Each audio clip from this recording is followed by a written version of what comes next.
se udashyigikiye umukobwa aramurasa udashyigikiye Josiane abana mumere nabi ubwo nawe rero nujya mu batamushyigikiye Yesu ko ngo simushyigikiye ikombora ibyo bya Miss Rwanda sina nabimenyereye se ibintu byanjye ntabwo biba muri jare y'ibyo nkunda ariko icyo nkubwiye cyo uko namubonye mu maso yanjye abona nabi hari ariko abona neza genda kubwira ntabwo ntabwo nifuza kwambira Miss yewe ntabeshye ku giti cyanjye ariko mvuze nkamuramira Regis ku giti cye ntabwo wifuza ntabwo muri abakobwa nahi muhita mugabe Miss Rwanda ndavuga jewe Regis muramira ntabwo hita muri ugendeye kuki uburanga ubuhanga iki byose ndavuga kuri je we muramira Regis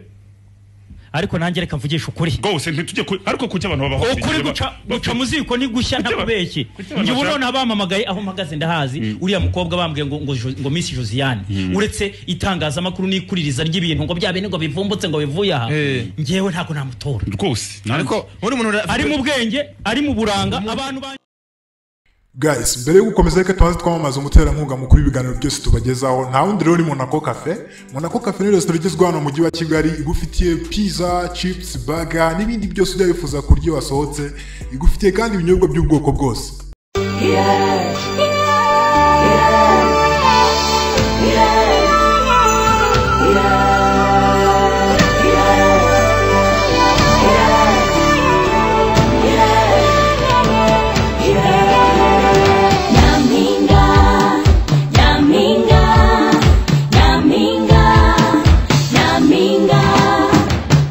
Tambuka gikobwa haranira iryo kamba wihesha agaciro mwana wanjye indangagaciro z'umuco nyarwanda ziza kubera iteme rigutembesha hirya iyo mu mahanga nugerayo shenge uzaratire bose ibyiza by'u Rwanda dore warahavutse mwana wanjye kandi ntaheza nk'iwanyu urashaka ufite ubwiza ufite ubumenyi umuco nyarwanda ukeneye ufite ubwiza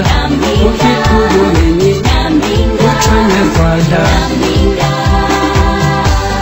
ubereye u Rwanda ubereye u Rwanda uwo niwe dushaka umwari w'u Rwanda ubereye u Rwanda kandi mubi muranga habemo ubumenyi habemo n'umuco arangwe n'ingendo nziza inseko nziza imvugo nziza igihagararo cyiza we ufite urukundo ufite n'urugwiro turashaka ufite umuco ufite ubwiza ufite urugwiro dukeneye ufite umuco ufite ubwiza ubereye u Rwanda ubereye u Rwanda ubereye u Rwanda ibyiza by'iwacu dufite ibyatsi dufite ibisabo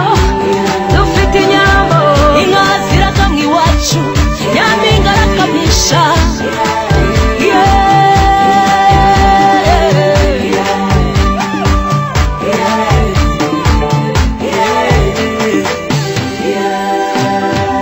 You're the beauty, the brand, the culture, yes, it's in your blood. We are proud, Rwanda is here for you, so be there for us, miss. The love, the faith, the unity, that should be your dignity. Remember your beauty is African, is Rwanda, stand for that. Your skin is African, your smile is Rwandan, your catwalk is amazing, your brain is Rwandan. ufite ubwiza ufite ubumenyi ufite umuco